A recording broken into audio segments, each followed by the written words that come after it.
Heather for Jess. Go for Jess. Can you switch to two? Switching. Hey, I'm Heather. And I'm Jess. We're two multi-hyphenate creatives figuring it out in real time. From on set and in the studio to deadlines, pivots, side hustles, and starting over. We talk about the messy, brilliant, behind-the-scenes reality of working in production, broadcast, content, and everything in between. Tune in for fresh tea, hot takes, industry guests, and the occasional chaos. This is Switching To, the side channel for creative conversations. We're glad you're here. All right, we're on to. Welcome to the episode. We are talking today with director, writer, editor Greg Payton. He's an LA-based Emmy-winning creative, but he's originally from Brooklyn, New York. And he chats with us about his different life experiences. He went to NYU. He then moved to Los Angeles and had all these amazing different journeys throughout his career. And he brings so much to the table. I feel like we could have talked to Greg for hours and hours, but we had to cut it short because we don't want to have a 3-hour long podcast episode for you guys. But we're really excited he was able to come on the pod, and there's just so much good information. So let's get into it. Well, Greg, welcome. Thank you so much. I think we'll start by just having you introduce yourself to everyone. Well, my name is Greg Payton. I am a director, writer, editor, and photographer. Oftentimes, I just will choose filmmaker, visual storyteller, whatever I have to be on a given day, but that's what I specialize in. I'm originally from Brooklyn, New York, and I've lived in Los Angeles since 2012, so that would be a little over 13 years now. Amazing. Okay, so you're from New York. You now live in Los Angeles. But I want to go back to kind of the early days of growing up and sort of how you kind of came into this business. Was there a moment in time for you that really made you want to pursue filmmaking as a career? And, you know, what were like those early beginnings like for you? So what made me want to pursue a career in filmmaking initially started with my love for comic books, because growing up, that's what I used to read constantly. I used to read a lot of Spider-Man, and then later on a lot of Batman. And the very first film that I saw in a theater was 1989's Batman, directed by Tim Burton. And it was a film that I would say was, for me, very transformative, in that I had never seen anything done like that before, on that scale, taken so seriously, with as much a specific vision. I think today it may come across a bit pulpy or a bit campy, but compared to what I had known about the character of Batman on live action, which was then the Adam West live action series, which was all campy. So to see Tim Burton take a very heavy and serious spin on it just really inspired me to no end. And I was on cloud nine from that point on. I just watched that film for the first time a couple months ago, and I just was in awe about, I felt like it was very beautiful for a superhero film. And I feel like that has really inspired a lot of the superhero films we're seeing today. You know, they're shot so cinematically and everything today. Like what you're saying, it's almost kind of inspired this next generation of superhero storytelling. Absolutely. Absolutely. So when you saw that film, were you just like, this is it, I have to be in filmmaking? Like, what were kind of your next steps from there? Well, when I saw the film, my next steps immediately were, I need to work for DC Comics. I need to work for Marvel Comics. And I remember writing letters to both DC and to Marvel Comics. And what was great about them, I don't know if they still do it now, but they would send you a form letter. And, being a kid, you think you're, super special. It's like, oh my God, that, they said this to me and stuff. So I remember getting this form letter in the mail from Marvel and from DC. Actually, I'd never heard back from DC at that time, but I did hear back from Marvel. And it was a very nice letter, a very cordial letter. I was only about, I think, 11 or 12 at the time, so there was no way they were gonna even bring me on as an intern because child labor laws are a thing. And so my hopes were dashed, but I still continued to draw my own comic books and write my own comic books. And it wasn't until I got to high school where I met a dear friend of mine who, we are still friends today. And I always bust her chops because when she and I met, we would compare drawings. And the moment I saw hers, my immediate thought was, oh, I should go into filmmaking instead because her work blew mine out of the water without effort. And that is the kind of work that I wanted to aspire to, but I also realized I wanted to bring it to life. And just because of that meeting and that relationship made me realize, okay, I really want to try and do this. And then it became a situation where in high school, I began borrowing my school's camera equipment so often that whenever there was something happening, they would often call me and not the person who runs the actual equipment cage because more often than not, I would have the gear in my apartment somewhere, even though I had no business taking it home with me.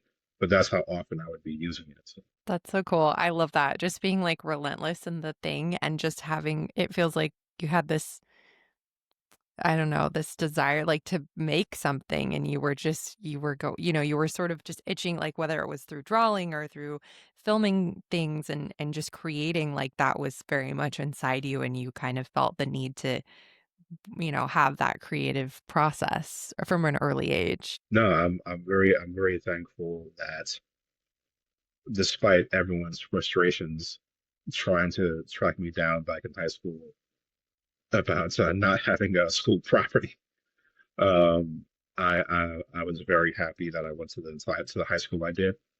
It was Robert F. Wagner Secondary School.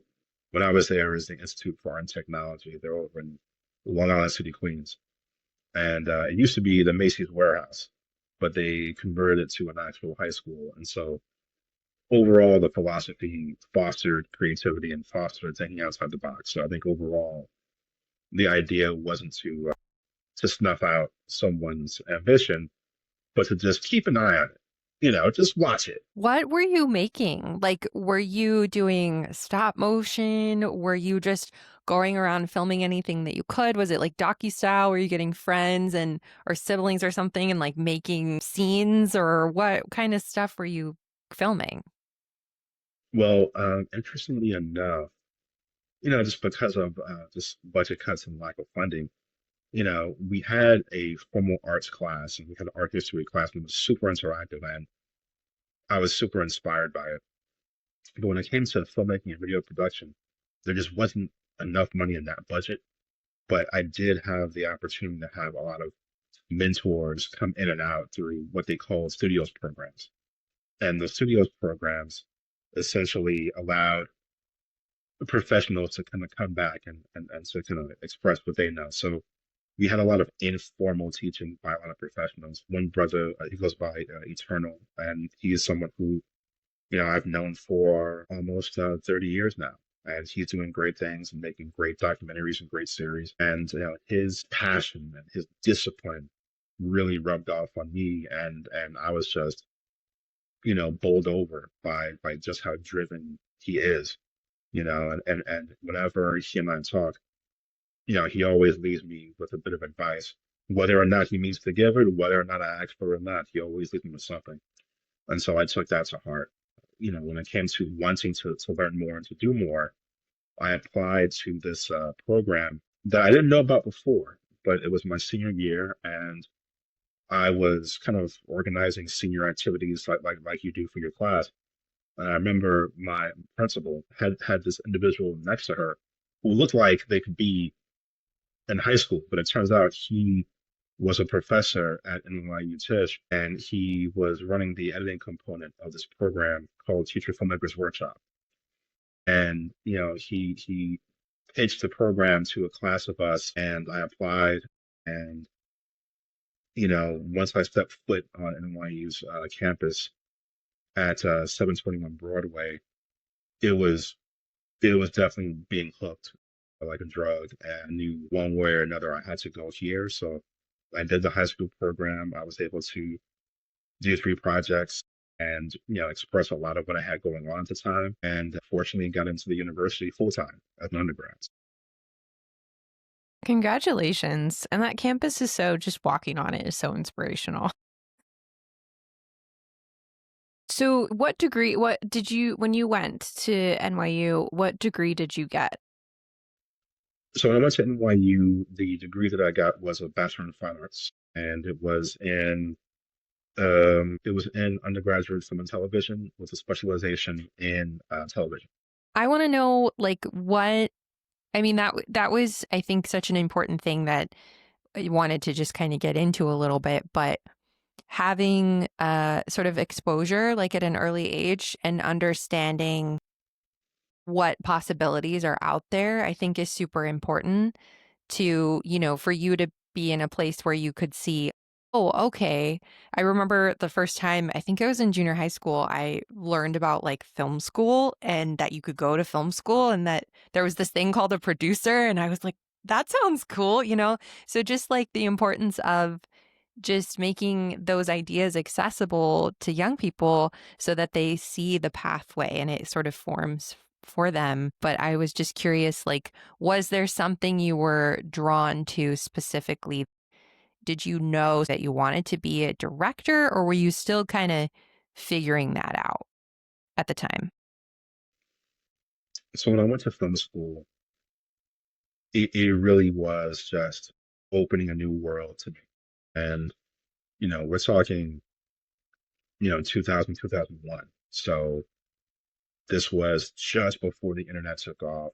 This was just before cell phones could do anything. This was before social media. So, you know, not knowing really anything about what filmmaking, was other than just the things you look up in the library, right?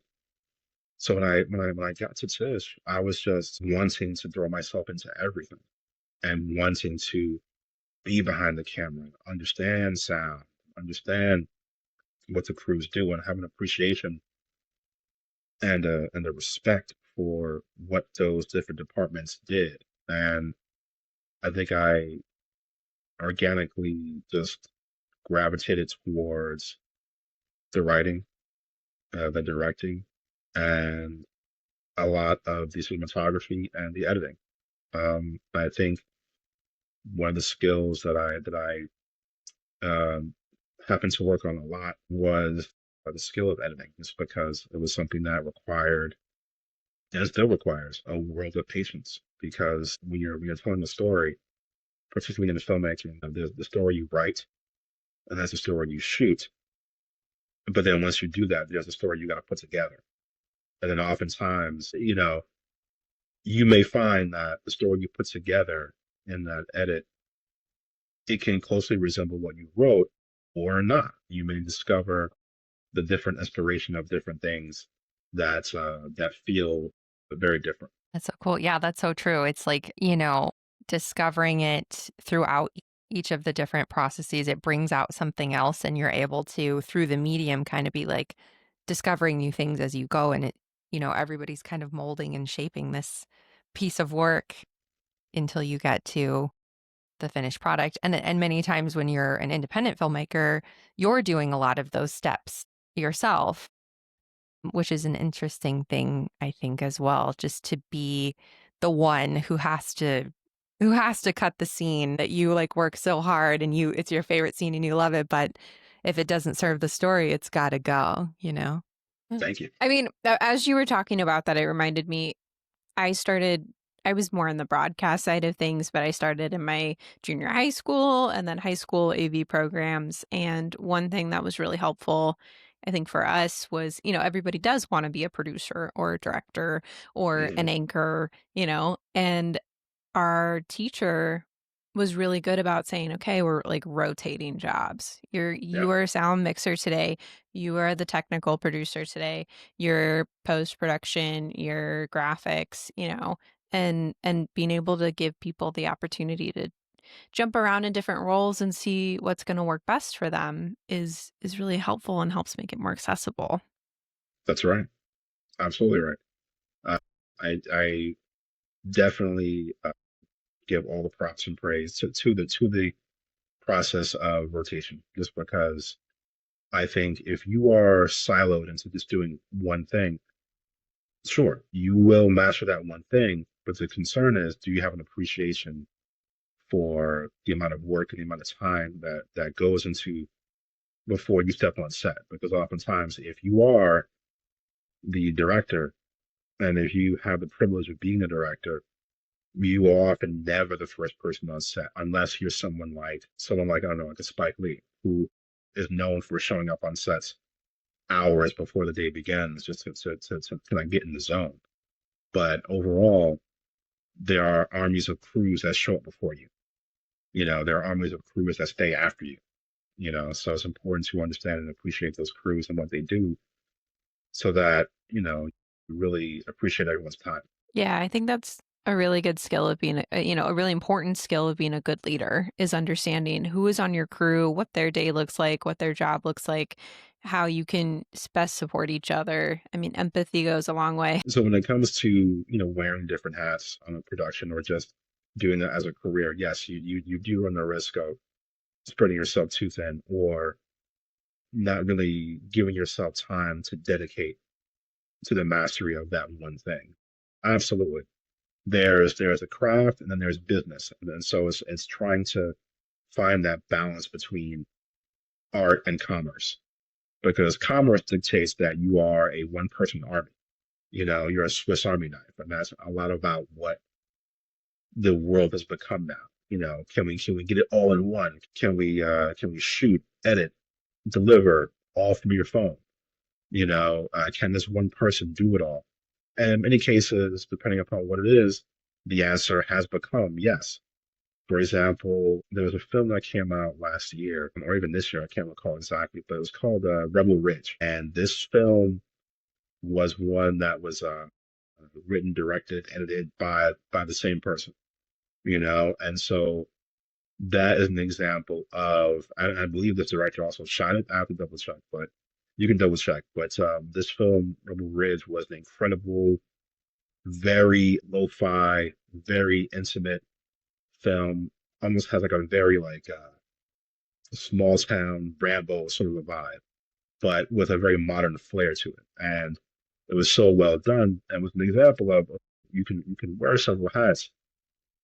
And here's an example of how you do that. By the same time, there is much to be said for really just focusing on just that one thing and just that one skill and bringing in people who are the masters of what they do. So, when I'm turning to another editor, I know they're the master of their craft, and I know that automatically they're thinking about something I'm not, or a story strategy that I'm not.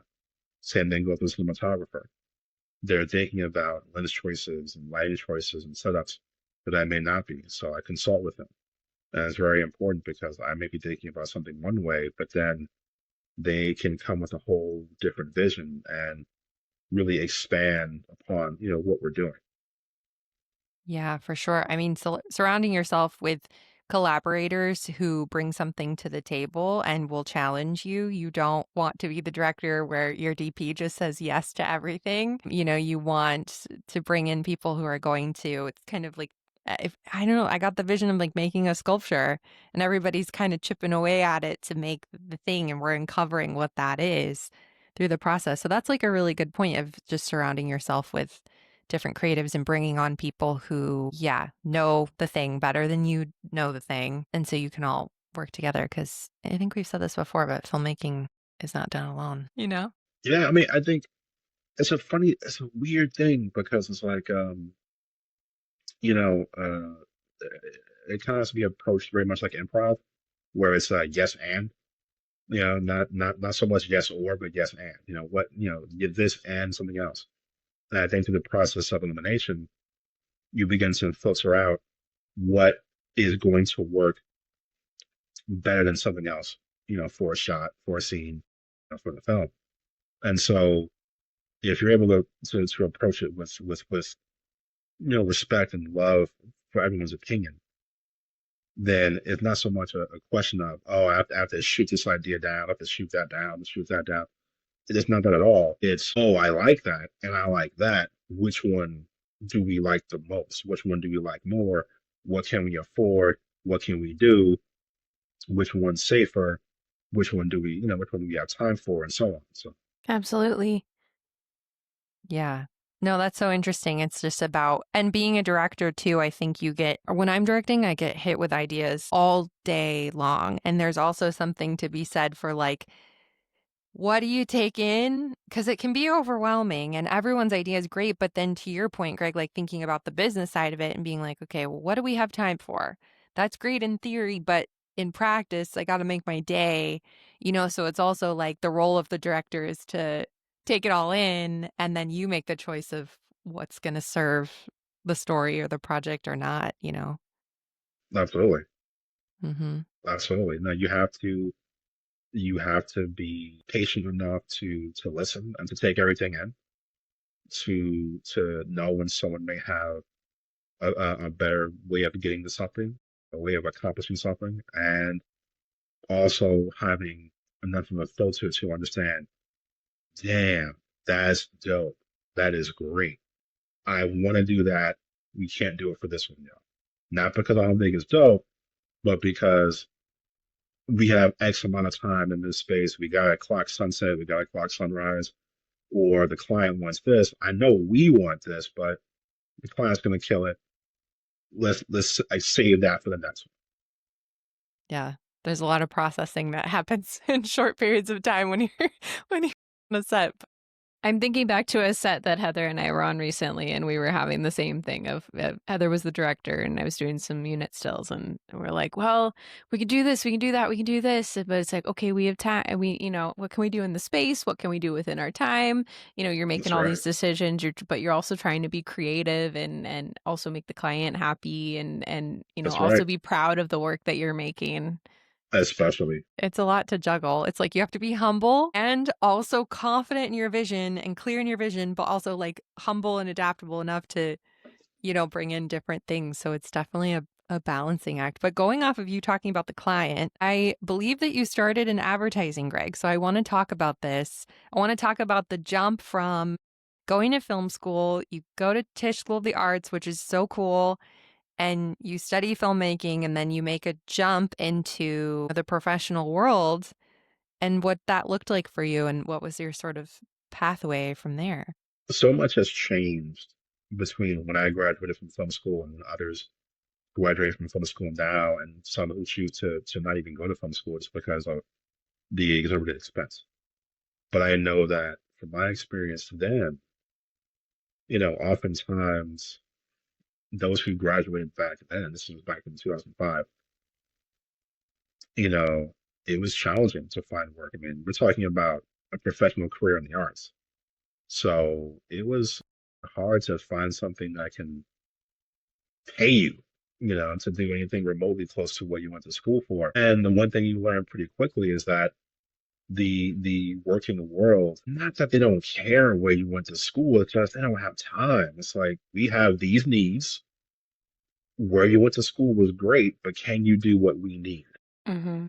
And, going into advertising, it was with a small production boutique firm that worked for a larger ad agency. So what it did was it gave me the opportunity to see how that meld of commerce, art and commerce really took place.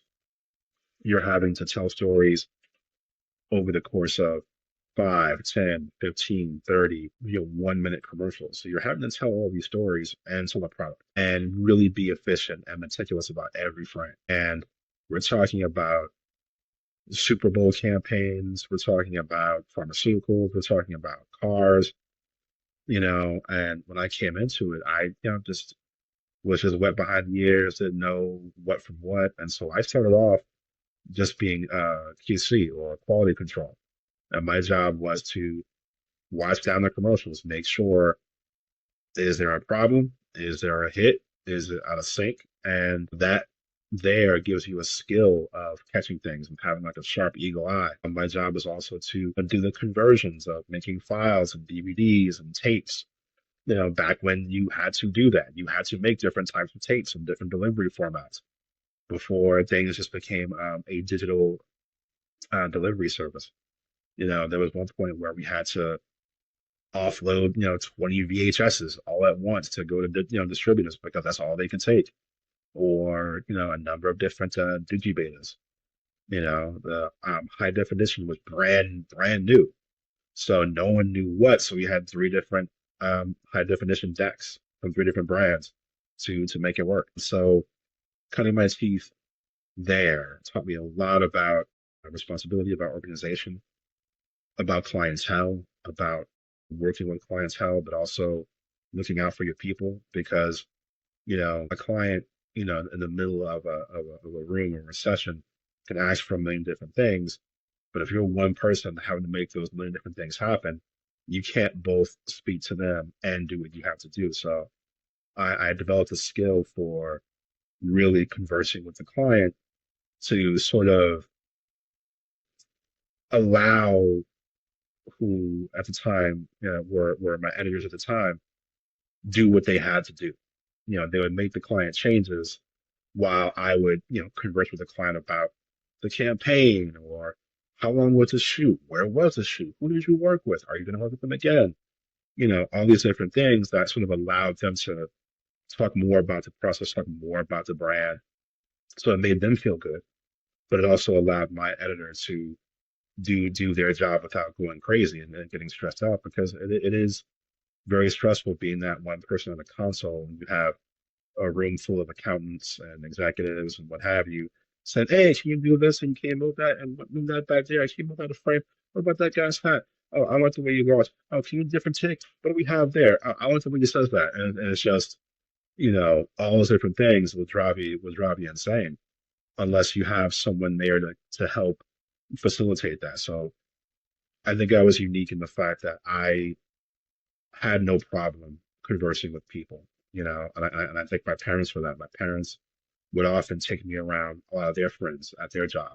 So I got used to conversing with adults, even though I wasn't one myself, but I got used to, just having decorum, having, respect, carrying yourself with respect, and just knowing that when you're in a professional environment, knowing that you have your objective and everyone wants the same things. It's just how they go about getting it. And oftentimes a client may not know that what they're asking probably is doable, but that and the other 10 things you've asked still have to get done. And they can't happen at the same time if the person doing it is talking to you and trying to do it. So I filled that role very often. Yeah, those client management, soft skills, interpersonal skills are just so important and so underrated. Yeah, no, it wasn't just learning how to lay down footage or organize footage or prep footage for finishing. But for me, it really was learning how to speak to clients and to speak to them on their level. And even though I didn't know the nuts and bolts of what their day to day was, I knew this commercial. I knew it went into this commercial, and I know this world. So I would converse about that. There's definitely an art form in that. And like what we had talked about before, you have to learn how to communicate if you want to be in this business with like all these different kind of subsets of people. So, if you're a director, you have to communicate with your crew effectively. You have to communicate with the actors who are kind of on this different, there might be the studio, or if you're in advertising, you're answering to, the advertising agency who has a creative director, and then you're also answering to the brand, which a lot of times now they have, a creative director on their side. And so, it's the same type thing. You're taking in all this information and you're trying to kind of have different communication styles to work with all these different groups of people. But working in office admin role, I think is super helpful for that, even for young people coming into this industry or people just coming in, to these types of careers, learning how to talk to people on the phone, talk to customers face to face, it will just help you a lot. Absolutely, because they want to know that you have their best interest at heart. You know, they know that they don't know what they don't know. In some cases they may pretend to, in which cases you kind of have to go along with it and kind of understand, well, it's not quite like that, or it's more like this, and kind of just massage your way into it. But it's there have been a number of situations where it was very important to be a good co-pilot, as it were. So you're at this advertising agency, you're getting your feet into the water. What was kind of the next step from there for you in your career? Well, after that, it was, a juncture of, making a transition. Throughout all that, I had been teaching on the weekends, the same program that I was a part of in high school. I had gone back and facilitated and become an editing TA and editing instructor. So, I continued doing that, and I spent some time teaching in Dublin through a teacher's program. And coming back, I made the decision to make the move to Los Angeles. And so, around before that, actually going to LA, it was leaving advertising to work for the mayor's office. And then, so working for the mayor's office, I got to apply all of that advertising knowledge in terms of packaging commercials and spots for hosts of very arts and culture New York centric shows. I remember working on shows like 999. Mind you, this is 2010. So it was all the different things that you can do in New York for under $10. Now I think the show would probably call it 1999, but that thanks to inflation. And then shows like Secrets of New York, and that was a great feeling because I got to step into my own and work one on one with talent for the first time. And I can still reach out to one of those hosts today because it was such a great guy, such a great experience. And I still follow what that arm of New York City life does. But after that, I moved on to LA and started working in digital for Vina Murray, where they had a digital series about fashion, about street fashion. And that was incredible because they had shot all of this, person on the street fashion blogs about what are you wearing, what's your style, how's it influenced, and coming up on the spot with a way to visually execute that. It was called Lookbook, and we did episodes in New York, San Francisco, and LA. And it was so fast paced, and I honestly I wish it was longer because I wanted to enjoy it more. But we knocked out 30 or so episodes, and it was just really, really fun.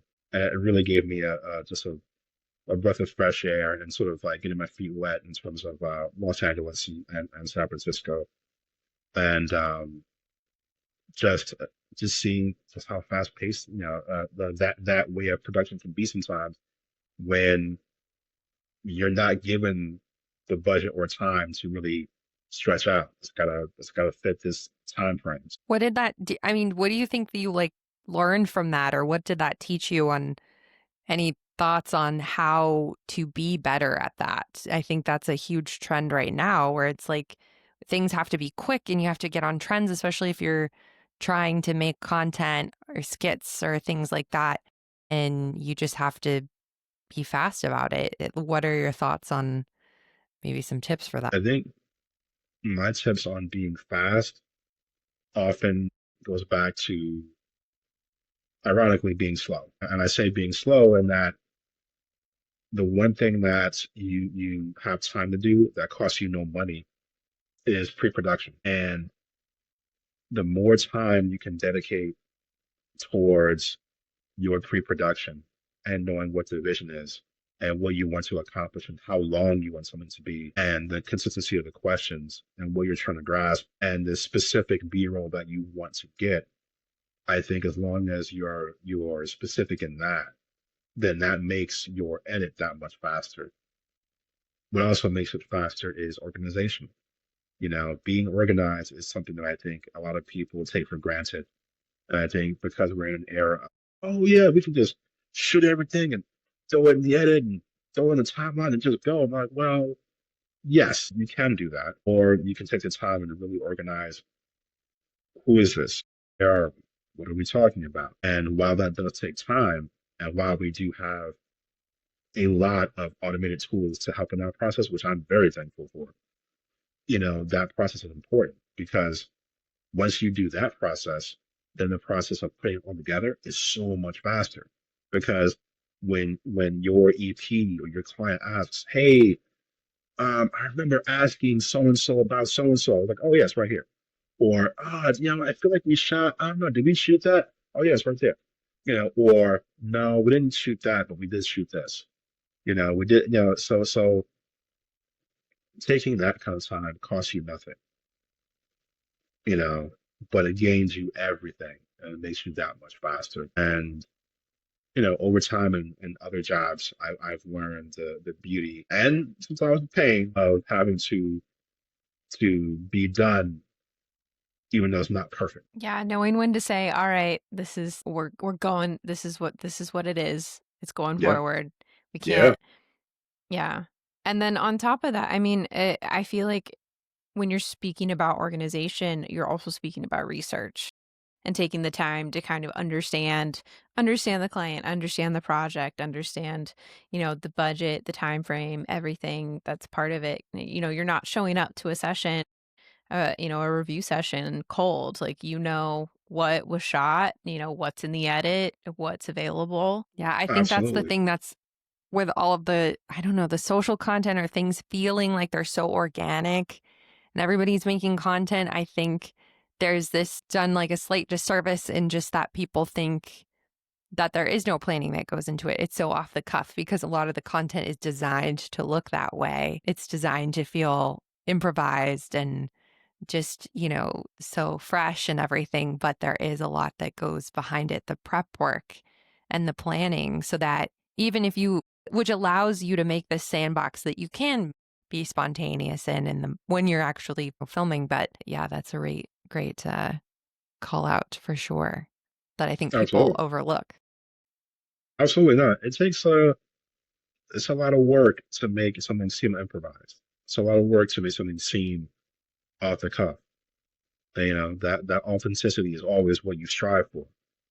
Whether it's a full-on feature film or social media posts, people still want that human connection. So it's our job to make sure that whenever the screen is, right, that we're able to deliver that authenticity. It's just knowing your medium, knowing your frame, and delivering it that way. Yeah, for sure. There's so much more prep work that goes in to things than I think people realize. And again, like you said, that's the goal. We want it to look like it just happened. But I think, we talk to a lot of people who are early in their careers and it takes time to prep, to build that inventory, to, gain all of those intangible skills that we're talking about that really will help you along the way and just make things so much easier. And you won't even think about it because you just know it and you do it. But having those soft skills in your pocket are really going to serve you. And there's a muscle memory that you develop over time when you do something a number of times. There's this thought that a lot of times what you do seems so easy. So many people may think that you're not doing a lot. And it's a misnomer because you've been doing it so long that it looks easy, but it looks easy because you've been doing it so long. And it's that time, it's those, there's a reason why I'm bald. There's a reason why, it's like a lot of hours just, hair pulling and just not knowing what to do and a lot of sleepless nights, so once you once you go through that and once you come on the other side of that, but in some cases you do end up on the other side very much affected and changed and learned about what that process was. And it informs you as to whether you want to do that again do that differently, improve upon it, train other people. It really has an eye-opening effect. What's one of those things, I mean, this industry requires so much grit and perseverance, and you're touching on that a little bit, and I'm just wondering for you, what's the one thing that keeps you going? Like what, at the end of a project and you look back, how are you like, yep, I'm ready. I want to do the next one. Like what is it for you? What makes me want to do the next project or keeps me coming back is, and not to sound cliche, but it is asking myself, do I love this? Do I love this enough? Can I put enough love into this to make a difference? And if I feel like I can, then sign me up.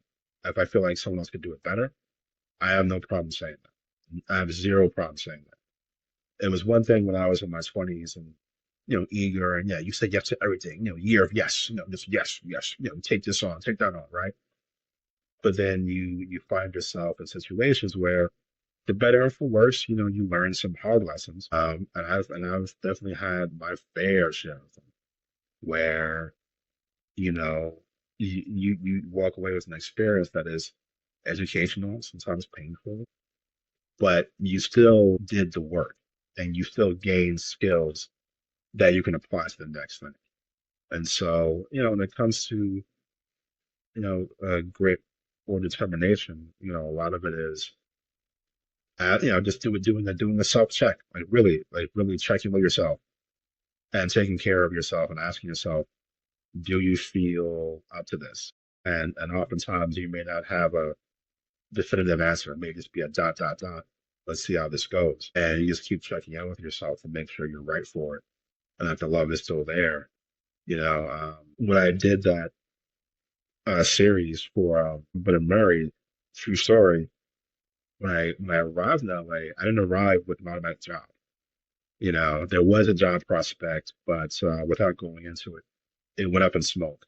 And then so I was left trying to figure out, well, okay, well, I'm here. What do I do? So I was hustling on one side for gigs, but also having to just make rent. And then I remember doing a brief stint at a pizzeria that was down the block from me, and they had just opened up. And so I was like, all right, well, this is what it is. And so I took that job, and I was there for about 4 or 5 months before Ben and Murray happened.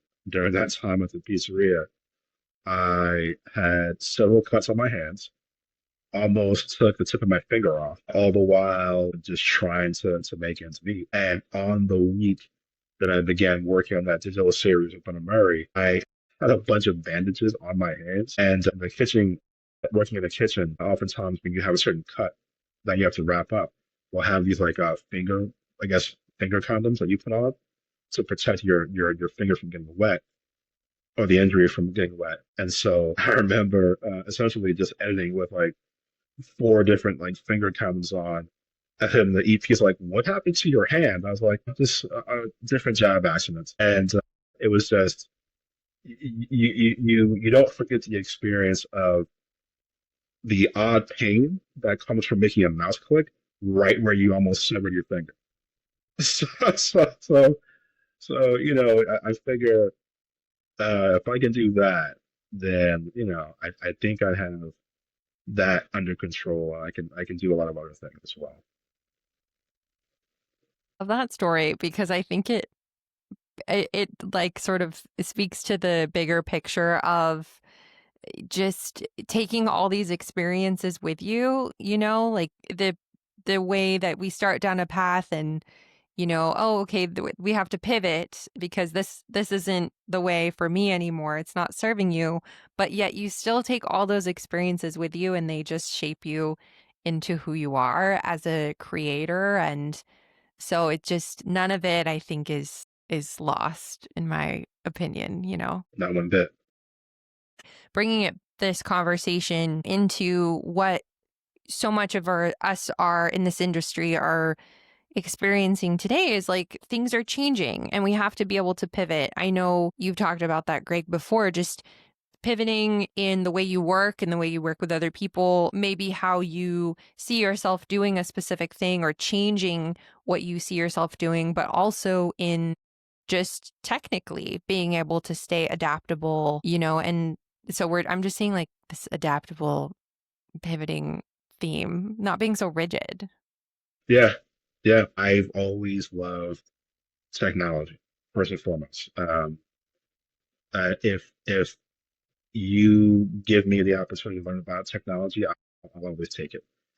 And so when it came to that, I think that's part of the reason why the filmmaking process is so provocative. It's an obsession because I love optics, I love camera technologies, I love innovations.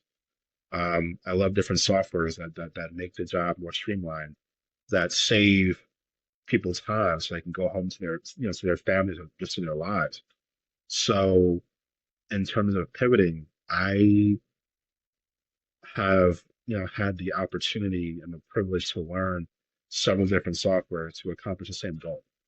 You know, coming up, um, I learned what was in Final Cut Pro, back then, and it was a brand new software from Apple, and it was a great software, and it was kind of the cheaper alternative to Avid, which back then was far too expensive and exorbitant for a high school student or a college student to use. And even before then, when I couldn't afford Final Cut Pro, I remember buying this like third party off the shelf AV editor softwares that I needed to do for a project. And when I couldn't export the edit to tape, I remember just putting the camera in front of my computer screen and putting the speaker on top of the camera mic to get the audio so that I can get the recording of the capture of the edit that I did. So at least there's that. And so I love pivoting in that sense. So when we're talking about, different cameras and softwares, they're all just tools to get to the same place, right? But oftentimes, because of the industry changes and the transitions and the shifts, oftentimes you're really pushed into learning those different things, which some people can be very recalcitrant of getting into. And that's where I would often come in. And, again, just bouncing back to my first job out of college, I remember teaching a whole bunch of senior editors how to learn Final Cut Pro because at that time, many agencies were shooting on this new thing called the red camera. And no one knew what the red camera was. And it was like, is shooting to a card? We're not shooting film. We're not shooting on tape. No, we're shooting to a card. Well, what are you shooting? Oh, red code. What's red code? I don't know. Who can see it? We have no idea. And so being at the beginning of these different things was a unique experience because that told me, oh, you're at the beginning of all this. And it's going to keep happening.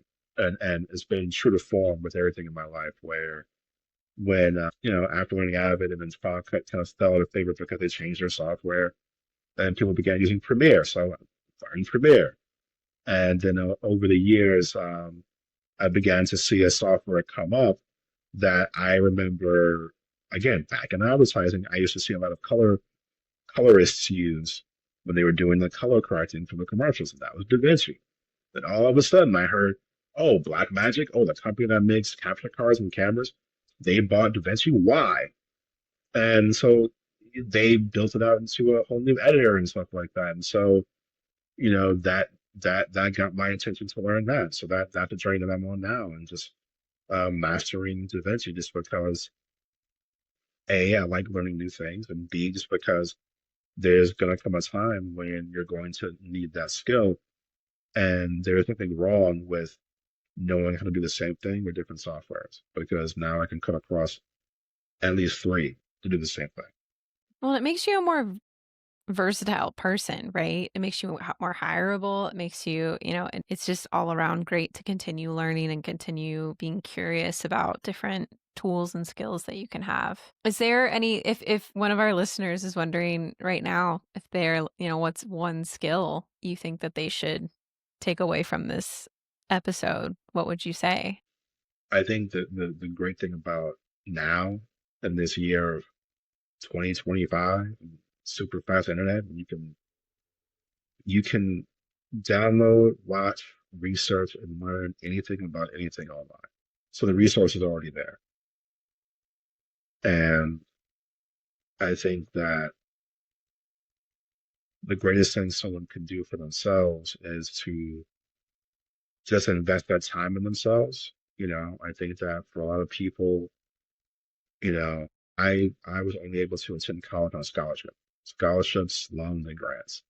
My family did not come from much of any money at all, so that was the only way I was able to attend college. And now it's so much more expensive, and it can be very discouraging from people who can't afford to make rent, to make a car note, much less afford college.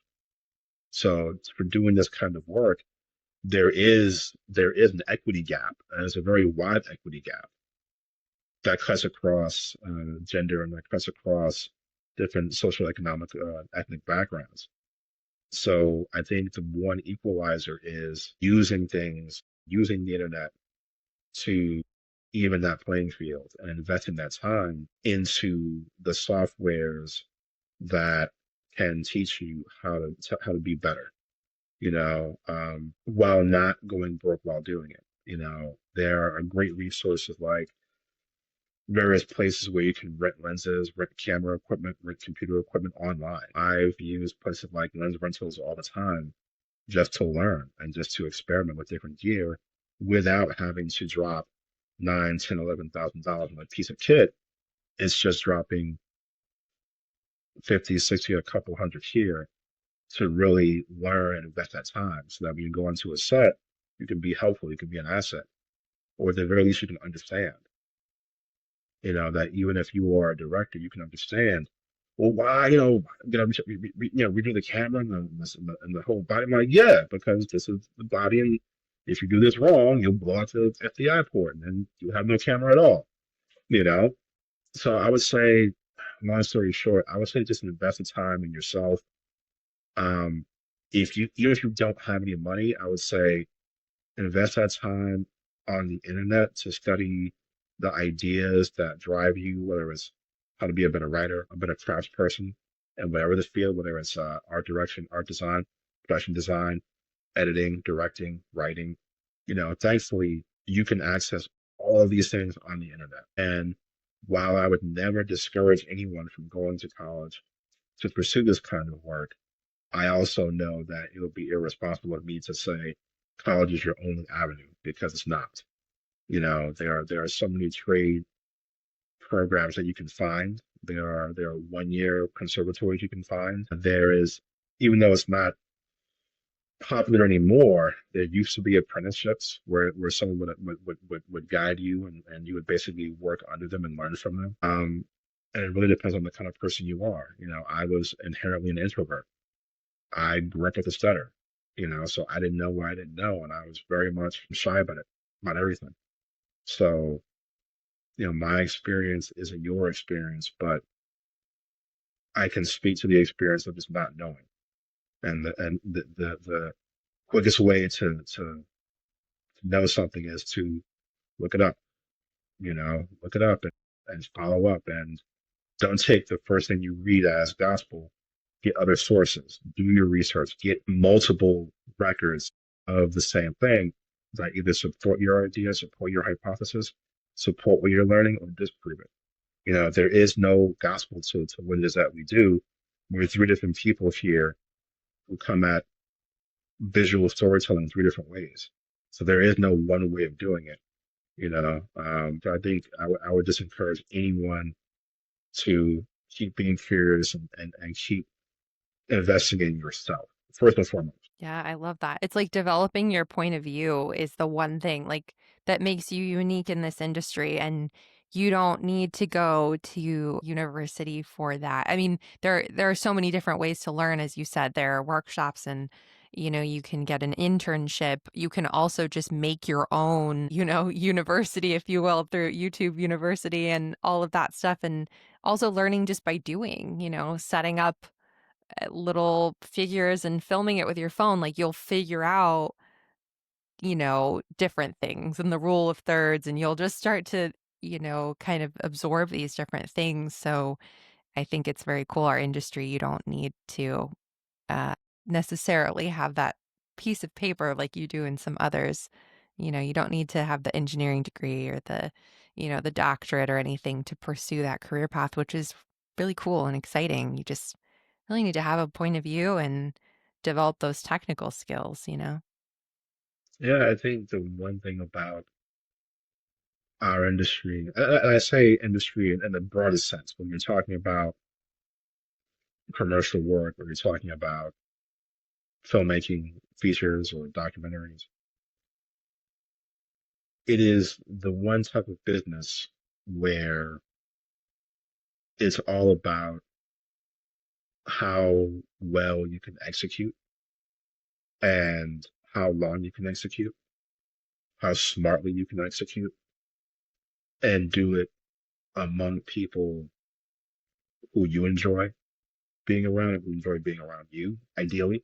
That isn't always the case. Whereas other professions, whether it's a lawyer, doctor, sanitation, you can train and be in those fields. And once you qualify for those skills, then you can be in those environments. Some that are more mission critical than others, obviously. But our industry is the one unique where a degree will not say whether or not you can execute on a set. It can say that you were responsible enough to be in one place at a certain time, when you had to be there, why you had to be there for anywhere from 1 to 4 years. So at least it teaches you about that kind of discipline, which again, for some people, they need that. I know I did. And for some people, they're self actualizing and they don't. So, I really like that perspective, being able to show that you're responsible to be able to be in one space and complete these tasks, or, the semesters, classes, and be able to kind of follow through. I've never really heard about college spoken like that before. Well, I think that's a great note for us to end on because I feel like it just gives people hope you can always keep learning and there's always ways to continue to be a student in this business and educating yourself, like you said, Greg, just by trial and error, testing out new things. There's so many different tools and things that are accessible to us all. Just going to I don't know, an art gallery, watching a movie can learn. So it's very cool and exciting. But before we wrap up, I wanted to find out from you if there's anything you want to plug, point people to. Where can people find you? All the good stuff. well, again, thank you both for having me on this. I really do appreciate it. And it's really valuable and humbling to kind of understand what the journey looks like and kind of where it comes from. And throughout all the different jobs I've had, it's afforded me the ability to keep making films and to keep making short films. And so you can find a lot of that work on my website, which is iamgregpayton.com. So it's all one word, iamgregpayton.com.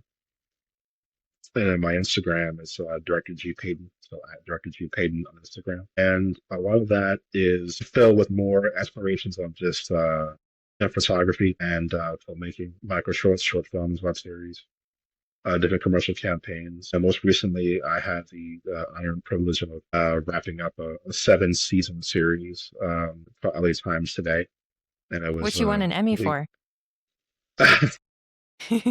we did. That's right, we did. And it was a really great show. And it was a really great show that was about news. And it was also about arts and culture and things that affected Los Angeles and Angelinos. And it was a great show and incredibly proud of that work. And that made me just a better artist and a better professional, working with other journalists and working on those tight deadlines and pivoting, always pivoting. And so, you know, applying that has made me an even faster filmmaker. So when I get onto a set, I'm even faster in terms of making decisions because, you know, not to trivialize it, but being able to be on the set to direct or to shoot or do whatever or take unit stills is a gift and it's a privilege. You know, it is very important. It's very creative. And while I do find it to be very sacred, take the work seriously, but don't take yourself too seriously. You know, get in, get what you need to get out. Make your decisions and go home. Because when you sit down in front of that computer screen, You want to know that you made the right decisions and didn't just say, "Oh, let's shoot everything and we'll find it later." No, no, we're not doing that. We're getting just what we need and we're getting out of it. Having that clear vision is like so important. And the faster the work and the tighter deadlines, and it just forces you to just be really clear in that vision. And that's a hard skill. I think we're all always developing that, right? Absolutely. Yeah. It never Amazing. changes. So that's the one thing to remember is like no matter what you know now, you're gonna have much more learning tomorrow. And again, I am jealous at the generation coming up now was a generation alpha, where it's just like what they have at their disposal is insanely impressive, insanely terrifying. But also there's the opportunity to really tell your stories from your POV like nobody else can. Yeah, it's exciting. There's so many tools at their fingertips, and they've grown up natively with so much. Like so much just probably feels just so comfortable to them, and they can Yeah. navigate that world so easily. It would be just so interesting, all the things that continue to come as like generation kind of matures a little bit and they start Mm. coming into the workforce and everything. So exciting stuff. Well, thank you, Greg, for being here with us and hanging out and for Thank spending you so time. much. Well, again, thank you both. Seriously. All right, that's the show for today. But before we switch back, we want to remind you, Please subscribe wherever you get your podcasts. It helps us so much. Follow us on social at Switching to Pod. And also go to our website and get on our mailing list, because anything new, cool, exciting we're doing, we're going to send it out to our mailing list first. So you're going to want to get on it. yeah, thanks for listening to Switching To. Thanks, guys. We'll see you next time. Thanks for listening to Switching To. Hosted and edited by Heather Kate Duncan and Jess Boyer. Original music by Top Flow, courtesy of the Pixabay royalty-free music library. Recorded on location in Los Angeles, California. Follow us on social at Switching To Pod. Show notes and transcripts can be found at switching2pod.com.